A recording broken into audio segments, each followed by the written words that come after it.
ಭೀಮನಬೀಡು ಗ್ರಾಮದ 2ನೇ ವಾರ್ಡಿನ ಅಂಗನವಾಡಿ ಕಟ್ಟಡ ದುಸ್ಥಿತಿಯಲ್ಲಿದ್ದು ಮೇಲ್ಛಾವಣಿ ಸಂಪೂರ್ಣ ಹಾಳಾಗಿದ್ದು ಇವಾಗ ಸುರಿಯುತ್ತಿರುವ ಧಾರಾಕಾರ ಮಳೆಗೆ ನೀರು ಕಟ್ಟಡದ ಒಳಗೆ ನಿಂತಿದೆ. ಮಕ್ಕಳಿಗೆ ಕಟ್ಟಡದಲ್ಲಿ ಊಟ ಪಾಠ ಮಾಡುತ್ತಿದ್ದು ಇವಾಗ ಮಕ್ಕಳಿಗೆ ತುಂಬಾ ತೊಂದರೆ ಹಾಗೂ ಭಯದ ವಾತಾವರಣ ನಿರ್ಮಾಣವಾಗಿದೆ. ಮಕ್ಕಳನ್ನ ಪೋಷಕರು ಅಂಗನವಾಡಿಗೆ ಕಳುಹಿಸುತ್ತಿಲ್ಲ. ಇದರ ಬಗ್ಗೆ ಸೂಕ್ತ ಕ್ರಮವನ್ನು ವಹಿಸಿ ಶೀಘ್ರದಲ್ಲೇ ಕಟ್ಟಡ ದುರಸ್ತಿ ಮಾಡಿಸಬೇಕೆಂದು ಗ್ರಾಮಸ್ಥರು ಸಂಬಂಧಪಟ್ಟ ಅಧಿಕಾರಿಗಳ ವಿರುದ್ಧ ಆಕ್ರೋಶವನ್ನು ವ್ಯಕ್ತಪಡಿಸಿದ್ದಾರೆ. ಎಲ್ಲರಿಗೂ ನಮಸ್ಕಾರ. ನೀವೇನು ನೋಡ್ತಾ ಇದ್ದೀರಿ, ಇದು ಭೀಮನಬೀಡು ಗ್ರಾಮದ 2ನೇ ವಾರ್ಡಿನ ಅಂಗನವಾಡಿ ಇದು.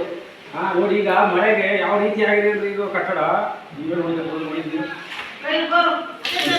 ಮೇಲೆ ಸ್ವಲ್ಪ ಎಲ್ಲ ಸುರಿದು ನೀರು ಇದರ ಇದ್ದಿದೆ. ಮಕ್ಕಳು ಇಲ್ಲಿ ಅಂಗನವಾಡಿ ಏನು ಕಲಿಕೆ ಮಾಡೋಕ್ಕಾಗುತ್ತೆ? ಈ ಥರ ಆದರೆ ಇಷ್ಟೊಂದು ದುಸ್ಥಿತಿಯಲ್ಲಿ ಈಗ ಮಾಡೋದು ಎಷ್ಟೋ ಒಂದು ಮಂತ್ ಆಗಿರ್ಬೋದು ಅಷ್ಟೇ. ಒಂದು ತಿಂಗಳಲ್ಲೇ ಕಾಂಟ್ರಾಕ್ಟ್ ಯಾವ ಗೊತ್ತಿಲ್ಲ ಮಾಡಿಸಿ ಮತ್ತೆ ಇದೇ ರೀತಿ ಸುರಿತಾ ಇದೆ. ಈ ತರ ನೋಡಿ, ಈ ತರ ಮಾಡಿದ್ರೆ ಎಲ್ಲಿ ಇದು ಮುಂದೆ ನೋಡಿ ಮಕ್ಕಳೆಲ್ಲ ಎಲ್ಲಿ ಓದಕ್ಕಾಗ್ತದೆ? ಇದನ್ನ ದಯವಿಟ್ಟು ಸಂಬಂಧಪಟ್ಟ ಅಧಿಕಾರಿಗಳು, ಗ್ರಾಮ ಪಂಚಾಯತಿಯವರು, ಜಿಲ್ಲಾ ಪಂಚಾಯತಿ ಸಂಬಂಧಪಟ್ಟ ದಯವಿಟ್ಟು ಕಾನೂನು ಕ್ರಮ ತಗೊಳ್ಳಬೇಕು. ನೀವು ಈ ರೀತಿ ನೋಡಿ ಈ ತರ ಮಾಡಿದ್ರಲ್ಲ ನೋಡಿ, ಬೇರೆ ಬಿಲ್ಡಿಂಗ್ ಚೊಡ್ತಾ ಇದೆ. ಇನ್ನೇನಪ್ಪ ಬಿಲ್ಡಿಂಗ್ ಎಲ್ಲ ಈ ರೀತಿ ಅಂಗನವಾಡಿಯಲ್ಲಿ ಕುಳಿತುಕೊಂಡು ಒಂದು ದಯವಿಟ್ಟು ಸಂಬಂಧಪಟ್ಟ ಗಮನ ಹರಿಸಿ ಅತಿ ಬೇಗ ಅತಿ ಶೀಘ್ರದಲ್ಲಿ ಈ ಕನ್ನಡ ದುರಸ್ತಿ ಮಾಡಬೇಕು ಅಂತ ನಾನು ಇವಾಗ ಕೇಳ್ತಾ ಇದ್ದೀನಿ.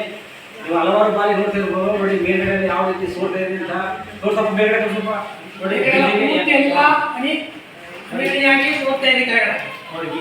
ನೀರು ಕೆಳಗಡೆ ನಿಂತಿದೆ. ಈ ರೀತಿಯಾಗಿ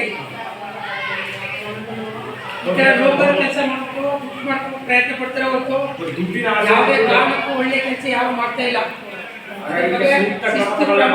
ಜಿಲ್ಲಾ ಪಂಚಾಯತಿ ಆಗಲಿ, ಅದು ತಾಲೂಕು ಪಂಚಾಯತಿ ಆಗಲಿ, ಅವ್ರ ಬಗ್ಗೆ ಕೇರ್ಫುಲ್ ಆಗಿ ಕ್ರಮ ತೆಗೆದುಕೊಂಡು ಈ ಕೆಲಸನ ಆದಷ್ಟು ಬೇಗ ಮಾಡಿಸಿ ಕೊಡಬೇಕು ಅಂತ ಕಳಕಳಿಯಿಂದ ನಾವು ಸಾಮೂಹಿಕ ರೈತ ಸಂಘದಿಂದ ಇವತ್ತು ನಾವು ಮನವಿ ಮಾಡ್ತಾ ಇದ್ದೀವಿ. ಮುಂದಿನ ಕ್ರಮ ಇದೇ ರೀತಿ ಆದ್ರೆ ನಿಮ್ಮಲ್ಲಿ ನಾವು ತಗೋಬೇಕಾಯ್ತಾ ಆಕ್ಷನ್